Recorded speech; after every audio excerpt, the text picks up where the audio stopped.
Welcome to Shweta Raghu YouTube channel. ಎಲ್ಲರೂ ಹೇಗಿದ್ದೀರಾ? ಎಲ್ಲ ಚೆನ್ನಾಗಿದ್ದೀರಾ ಅಂತ ಭಾವಿಸ್ತಾ ನಾನು ಚೆನ್ನಾಗಿದ್ದೀನಿ. ಬನ್ನಿ ಇವತ್ತು ಸಿಂಪಲ್ಲಾಗಿ ಮತ್ತು ಕ್ವಿಕ್ಕಾಗಿ ಆಗುವಂಥ ಬನಾನಾ ಕೇಕ್ನ ಮಾಡೋದು ನೋಡೋಣ ಹೇಗೆ ಅಂತ. ಏಕೆಂದರೆ ಮನೇಲಿ ಇವಾಗ ಬನಾನಾಗಳು ತುಂಬ ಜಾಸ್ತಿ ಇರುತ್ತೆ ಅಂತಂದರೆ ಅದರಲ್ಲಿ ಈ ಥರದೊಂದು ರೆಸಿಪಿ ಮಾಡ್ಬೋದು. ಡಿಫ್ರೆಂಟಾಗೂ ಇರುತ್ತೆ, ಯೂನಿಕಾಗೂ ಇರುತ್ತೆ. ತುಂಬ ಹಣ್ಣಾಗಿರುತ್ತಲ್ಲ ಅಂತ ಬಾಳೆಹಣ್ಣು ನಾನು ತೊಗೊಂಡಿರೋ ಬಾಳೆಹಣ್ಣನ್ನ ನಾನು ಇವಾಗ ಕಟ್ ಮಾಡಿ ಮಿಕ್ಸಿ ಜಾರ್ಗೆ ಹಾಕ್ಕೊಂಡಿದ್ದೀನಿ. ಹಾಕ್ಕೊಂಡು ಅದಕ್ಕೆ ಬೇಕಾದಷ್ಟೊಂದು ಅರ್ಧ ಕಪ್ಪಷ್ಟು ನಾನು ಸಕ್ಕರೆ ಹಾಕ್ಕೋತಾ ಇದ್ದೀನಿ. ಸಕ್ಕರೆ ಹಾಕ್ಕೊಂಡ ನಂತರ ನಾನು ಇವಾಗ ಚಕ್ಕೆ ಪೌಡರ್ನ ಮಾಡಿಬಿಟ್ಟು ಅದನ್ನು ಹಾಕ್ಕೋತಾ ಇದ್ದೀನಿ ಫ್ಲೇವರ್ಗೋಸ್ಕರ. ಈಗ ನಾನು ಬೆಣ್ಣೆನ ಹಾಕ್ಕೋತಾ ಇದ್ದೀನಿ. ಬೆಣ್ಣೆನ ಕರಗಿಸ್ಬಿಟ್ಟು ಒಂದು ಕಾಲು ಬಟ್ಲಷ್ಟು ಹಾಕ್ಕೋತಾ ಇದ್ದೀನಿ. ಹಾಕ್ಕೊಂಡ್ಬಿಟ್ಟು ಎಲ್ಲ ಪ್ಯೂರಿ ಮಾಡ್ಕೊಂಡು ಬರ್ತಾಯಿದ್ದೀನಿ ಮಿಕ್ಸಿ ಮಾಡಿಕೊಂಡು. ನೋಡಿ ಇವಾಗ ಮಿಕ್ಸಿ ಮಾಡಿ ಇಟ್ಕೊಂಡಿರೋದನ್ನು ನಾನು ಒಂದು ಪಾತ್ರೆಗೆ ಟ್ರಾನ್ಸ್ಫರ್ ಮಾಡ್ಕೋತಾ ಇದ್ದೀನಿ.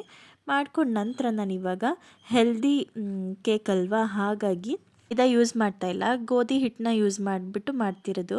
ನೋಡಿ ಈಗ ನಾನು ಫಸ್ಟು 1 ಟೇಬಲ್ ಸ್ಪೂನಷ್ಟು ಬೇಕಿಂಗ್ ಪೌಡರ್ ಹಾಕ್ಕೊಂಡೆ. ಇವಾಗ ನಾನು ಅರ್ಧ ಟೇಬಲ್ ಸ್ಪೂನಷ್ಟು ಬೇಕಿಂಗ್ ಸೋಡಾ ಹಾಕ್ಕೋತಾ ಇದ್ದೀನಿ.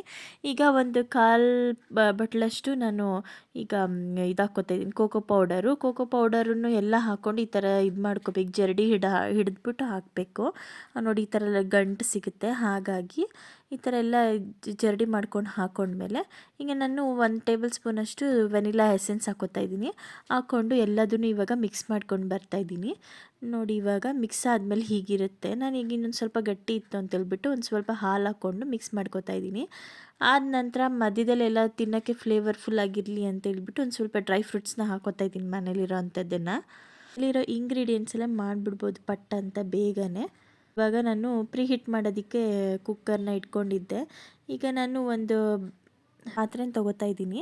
ತೊಗೊಂಡು ಅದಕ್ಕೆ ಆಯಿಲ್ನ ಗ್ರೀಸ್ ಮಾಡಿಕೊಂಡು ಕೇಕ್ ಬ್ಯಾಟರ್ ಹಾಕಬೇಕಲ್ವ, ಹಾಗಾಗಿ ಗ್ರೀಸ್ ಮಾಡ್ಕೊಂಡು ಸ್ವಲ್ಪ ಹಿಟ್ಟನ್ನ ಹಾಕ್ಕೊಂಡು ಮಾಡ್ಕೊಂಡಿದ್ದೀನಿ.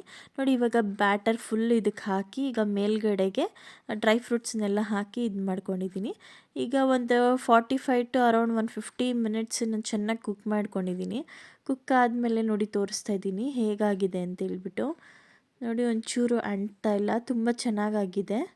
ಹೆಲ್ದಿಯಾಗೂ ಇರುತ್ತೆ. ಮನೇಲಿರೋ ಇಂಗ್ರೀಡಿಯೆಂಟು ಬನಾನಾ ಇದ್ದೇ ಇರುತ್ತೆ, ಗೋಧಿ ಹಿಟ್ಟಂತೂ ಇರುತ್ತೆ, ಈ ಡ್ರೈ ಫ್ರೂಟ್ಸ್ ಅಂತೂ ಇದ್ದೇ ಇರುತ್ತೆ. ಸ್ವಲ್ಪ ಏನಂದರೆ ಬೇಕಿಂಗ್ ಪೌಡರು ಮತ್ತು ಬೇಕಿಂಗ್ ಸೋಡಾ ಹಾಕ್ಕೋಬೇಕು. ತುಂಬ ಚೆನ್ನಾಗಿರುತ್ತೆ. ಒಂದು ಸತಿ ನೀವು ಟ್ರೈ ಮಾಡಿ, ಹೆಲ್ದಿಯಾಗೂ ಇರುತ್ತೆ. ನಿಮಗೇನಾದರೂ ಈ ಮಾಡಿರೋ ರೆಸಿಪಿ ಇಷ್ಟ ಆದರೆ ಲೈಕ್, ಶೇರ್, ಕಮೆಂಟ್ ಮಾಡಿ, ಸಬ್ಸ್ಕ್ರೈಬ್ ಆಗಿ. ಹೀಗೆ ನಿಮ್ಮ ಸಪೋರ್ಟ್ ಇರಬೇಕು. Thank you for watching.